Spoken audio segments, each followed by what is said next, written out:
Hello everyone, it's Dr. Neerav Pandya. A lot of Golden State Warriors fans have questions about the deep glute contusion that was just released in the media as a result of Jimmy Butler's MRI on his pelvis. Here's a quick breakdown of what that actually means, what the treatment principles are, and what typical return to play timelines are. Now, the first important thing to understand is whenever an athlete falls like Jimmy Butler and suffers a pelvic contusion, the first thing you want to do is obtain an x-ray to rule out any obvious fractures or dislocations. If the x-rays are inconclusive or they don't show anything, then you typically will jump to an MRI for a couple different reasons. Number one, sometimes you can see small hairline fractures on an MRI. Number two, you can look for ligament or tendon damage. Number three, you can look for nerve damage or damage higher up in the spine. Number four, you can look for muscle damage. And number five, you can essentially look to make sure there aren't any other things that are going on that may be a little bit atypical in that region. Now, the report came out that he suffered a deep glute contusion. So what does that actually mean? So a glute is basically one of the muscles, and there are three main glute muscles, the maximus, the medius, and the minimus. They help to stabilize the core, really important for landing and balance and doing a lot of basketball type activities.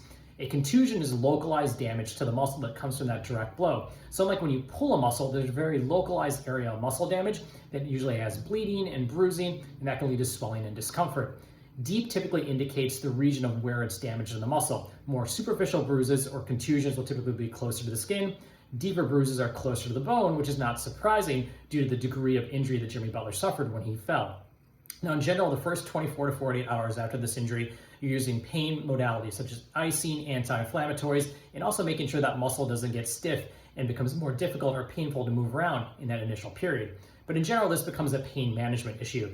Typically for the glute muscles in that area, when there's more of a localized contusion, if you can control that pain, make sure the area doesn't get stiff, and he can perform adequately on the basketball court, he can return as soon as he's comfortable and able to do those things. The good news is that since this area is typically more of a localized area from contusion in general, you're not worried about a more longer term issue, whereas you would with an actual muscle pull that comes from actually not a blow, but rather from more repetitive activity.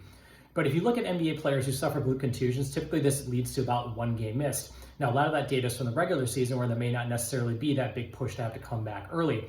Obviously, if this happens in playoffs and pain management can be basically achieved with Jimmy Butler, there could be a chance he could potentially be back for game 3 or game 4 based on how his body responds. But overall, this appears to be good news for Jimmy Butler in the absence of there being fracture or higher up injury in his spine. This largely becomes a pain management issue, and there is a possibility that if he gets that pain management under control, that we could see him back very shortly for the Golden State Warriors. Thank you.